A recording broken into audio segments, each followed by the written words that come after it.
Hello. I'm sort of back in the sense that I wanted to do an update. Had so many requests, not just from members, but from non-members who have been concerned about the type of intel coming through from other providers and also from the mainstream. And I think it's got to quite a fever pitch now. A lot of people have basically said, would I, just come on and just give my uh, take on that. So what I wanted to do is to sort of address that really. I wanted to talk about the RV because that's really important. I wanted to give some intel and to try and counteract uh, a lot of misinformation, both deliberate and not deliberate, that's being put out there. There's really sort of clouding people's judgment at the moment, making it incredibly difficult. So I wanted to do that. And I also need to put a call out for some financial support. The provider of the service that we use, our emails and our internet servers, they've all hit the prices up. The last time I sort of asked for any financial support was over a year and a half ago. That's something I don't usually do. And as members know, I don't charge for Intel. Most people do charge for Intel, and then of course they have to give a regular update on Intel at least once a week, and that's how they operate it. When I set this organization up over 10 years ago, I didn't want to go down that. I wanted to run a spiritual organization with Intel provision, but not charge a fee. And we all hoped, as I know you did, that the RV would have started much more recently. It would have started, and my organization would be well on the way to being funded. But that's not the case at the moment. And so I've got a great deal of bills in terms of the web server, the internet provision, the email provision, Mighty Networks, all of that. And it is time for me to actually ask for some financial support, help towards that.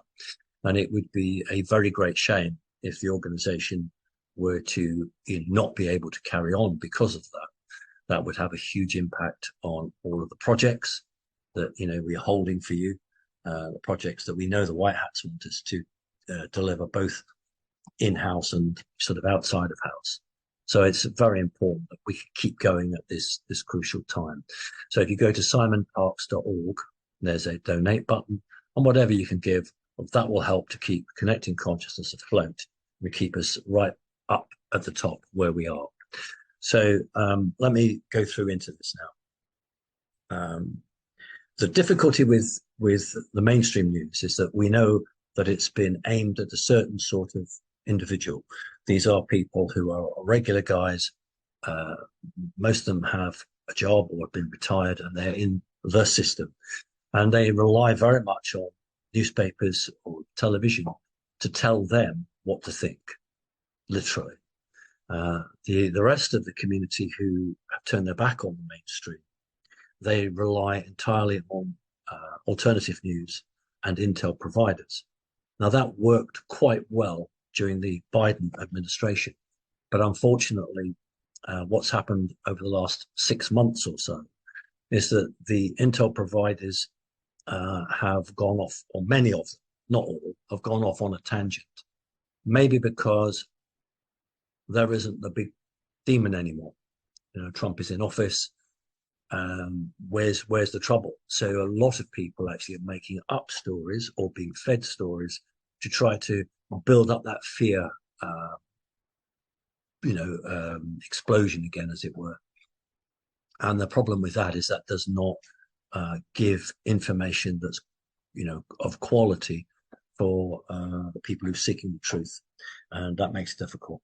So what I wanted to say really about President Trump is that he's not losing control.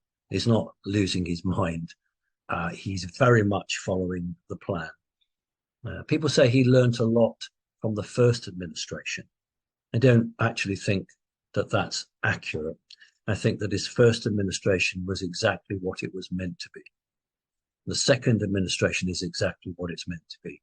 But the difference is that from our perspective, the second administration is far more dynamic because the issues that he was up against the first time round have been largely removed. And the enemy, if I can use that word, has changed, or at least its positioning has changed. And therefore, President Trump has to change his tack. He has to change the way he is. But he's not on the back foot. He's not in any shape or form being pushed around, although, of course, mainstream media would want to do that. I want to talk about the election win, because it's very confusing for Europeans and it's very confusing for British people.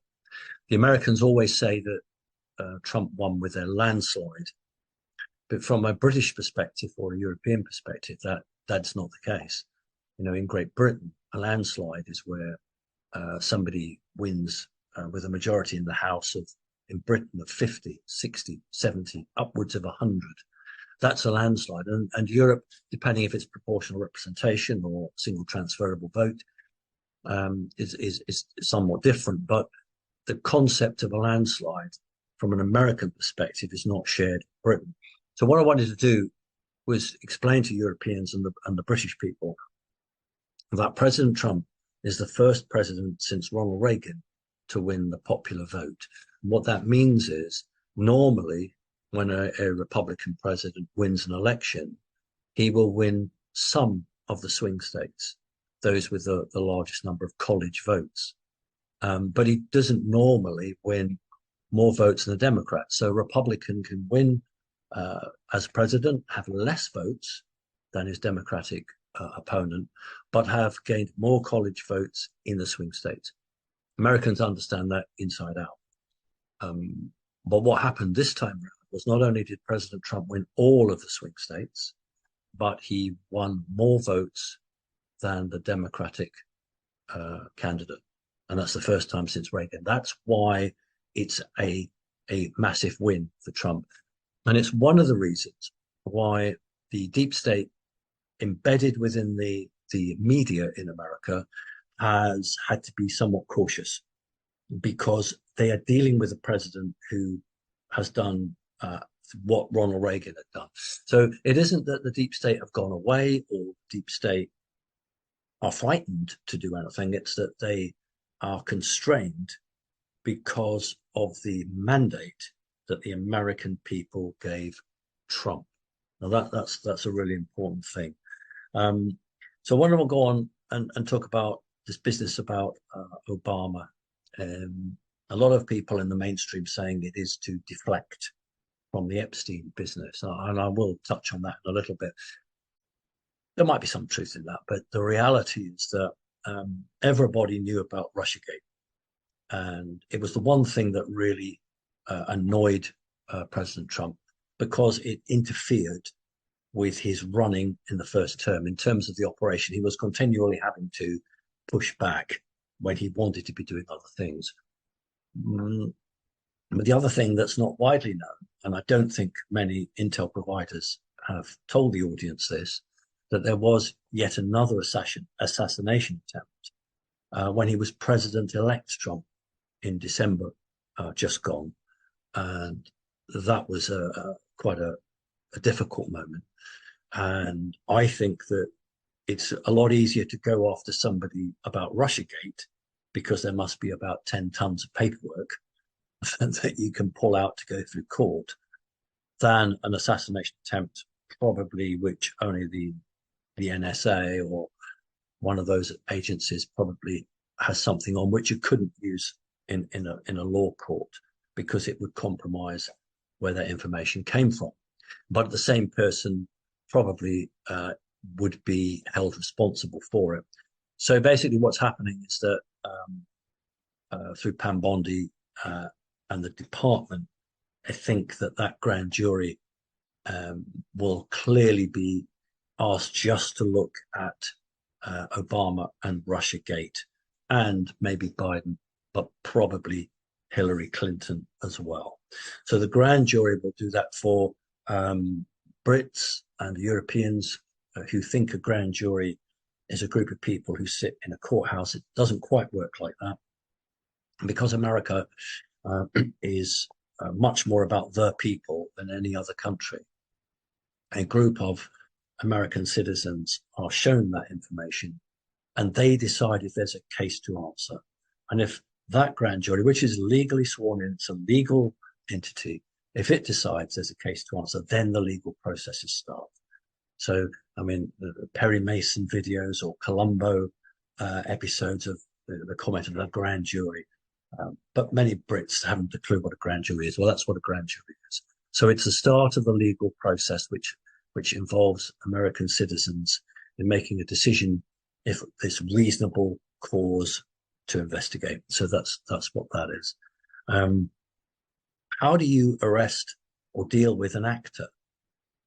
Many of these individuals are not now the individuals of 5, 6, 7, 8 years ago. What do you do with an actor who's playing a role? How do you arrest an actor, and what do you do with them? The answer hasn't really, again, been faced by many commentators. What I wanted to tell you is what happens is that they commit suicide in jail.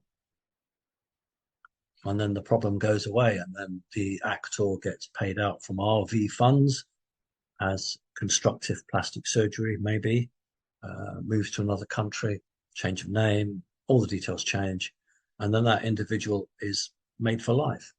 There are some people who are the original people. I don't accept what some commentators are saying, that everyone's an actor or a body double or a clone.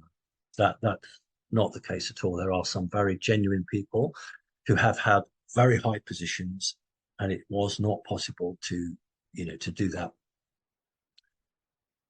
And so the best way to deal with an actor, you can't put an actor in prison because they've been doing good work for you, but they tragically end their life and off they go.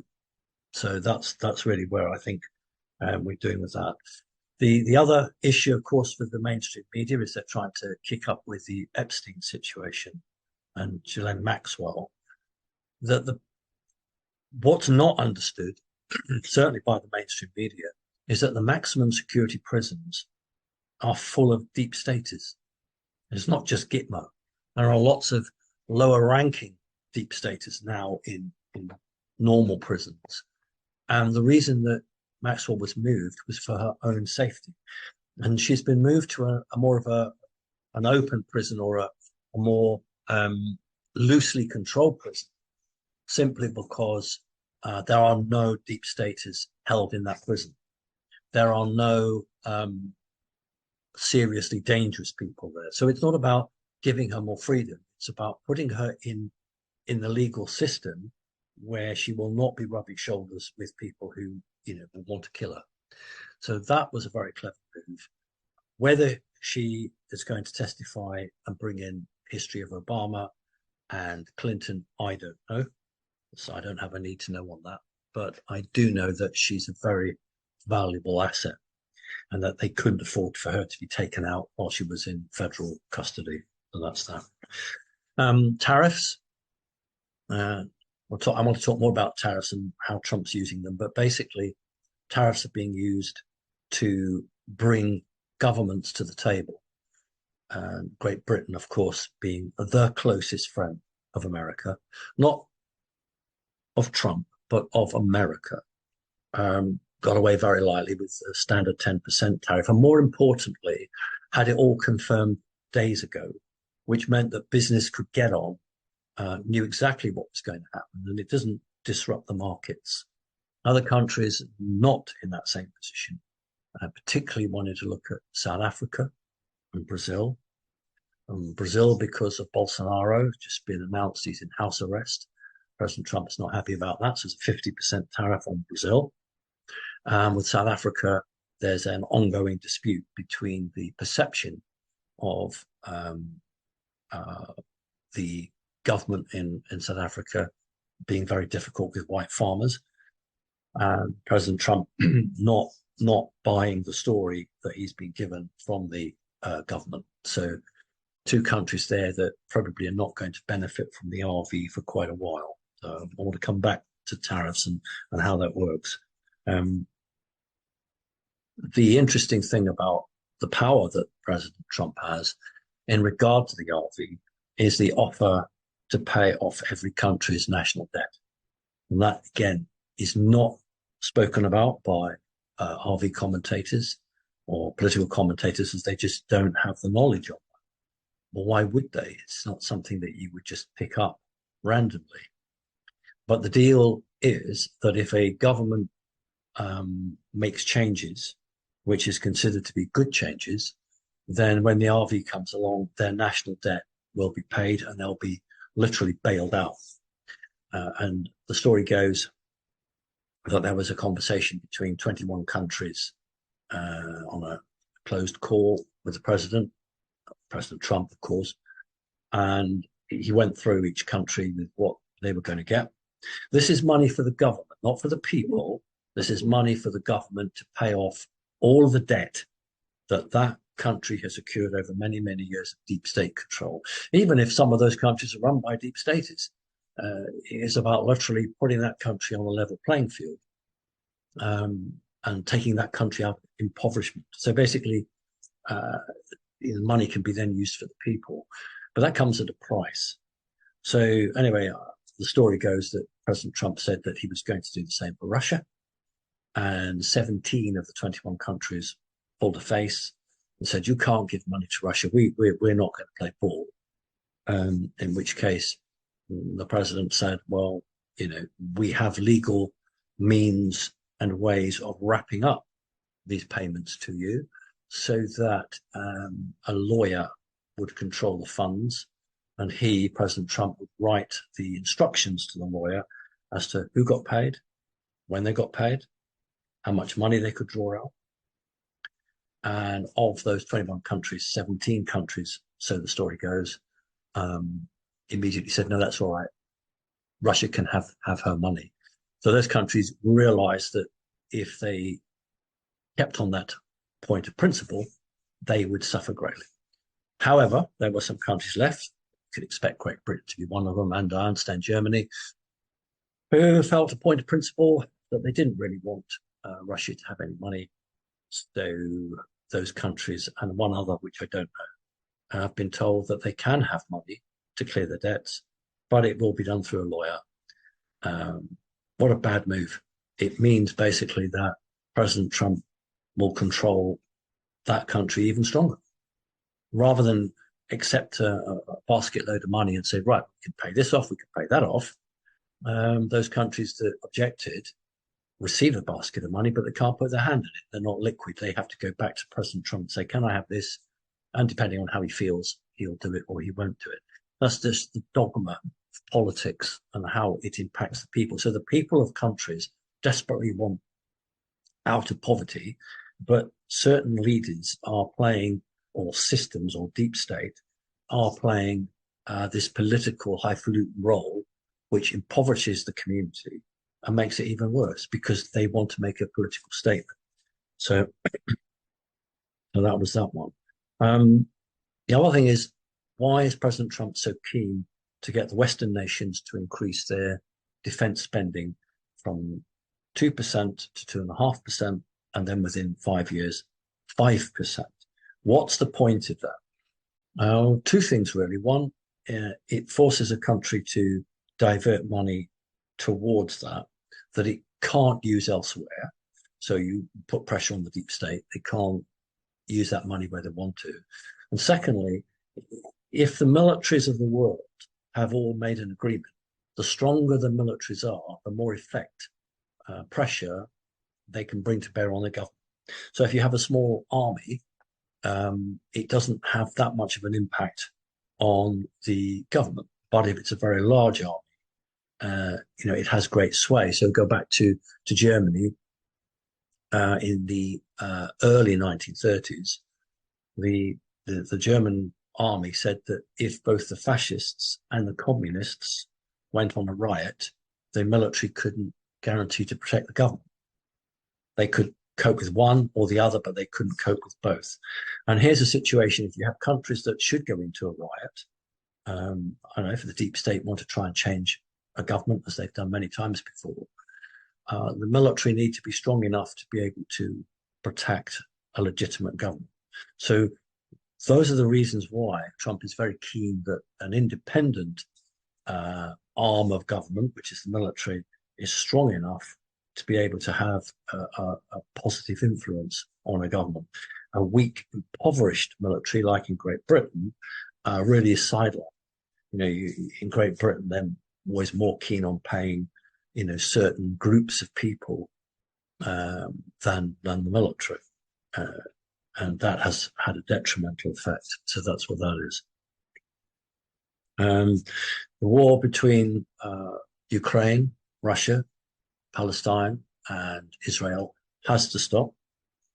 Has to stop from a humanitarian point of view, actually, first and foremost. But secondly, it has to stop from an RV point of view. It cannot have a fully operational Nasara Jisara while there's bloodshed going on like that. And, so there's the humanitarian aspect of it.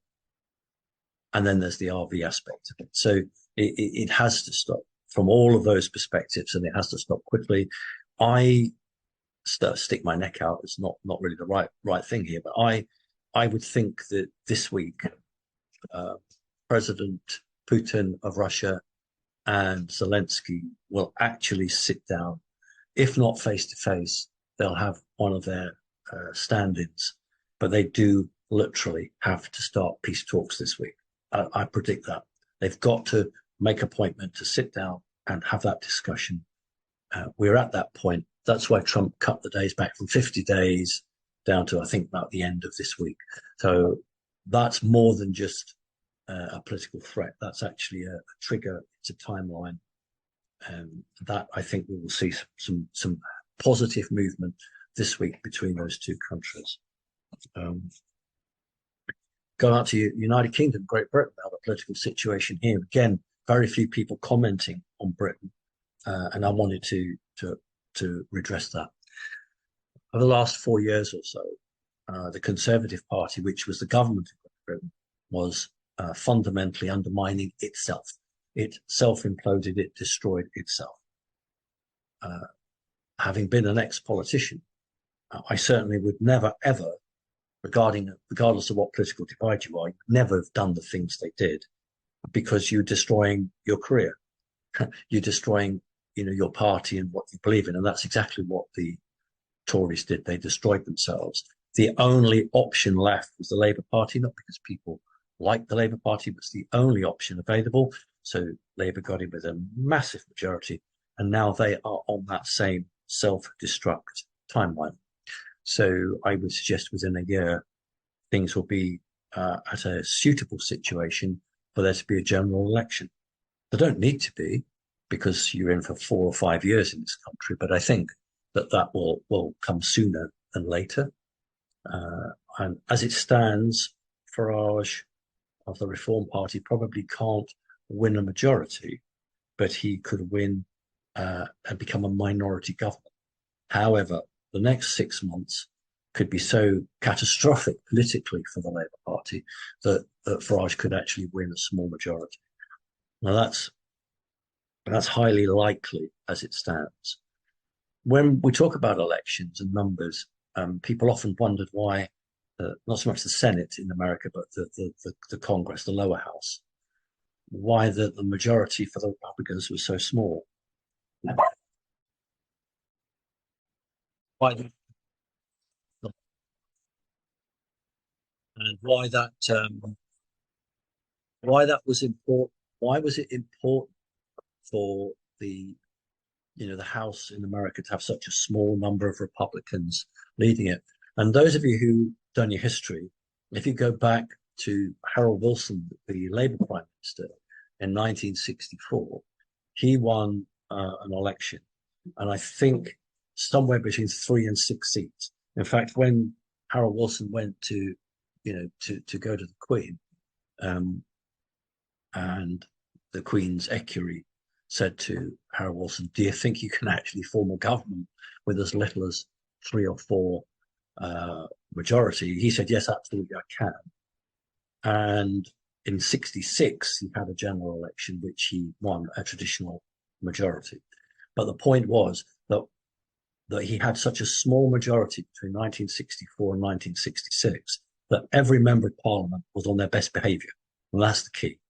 And the newspapers, grudgingly in Great Britain, they commended Harold Wilson for holding a tight ship together. Now, when you've got, as you have in Great Britain now, a very large majority, people go off and do their own thing. They try and blackmail you. I can take 20 members of parliament off here and I take 10 members of parliament off there. But if you've just got a handful, it's really a fight between you and your political opponent, not between you and your managers.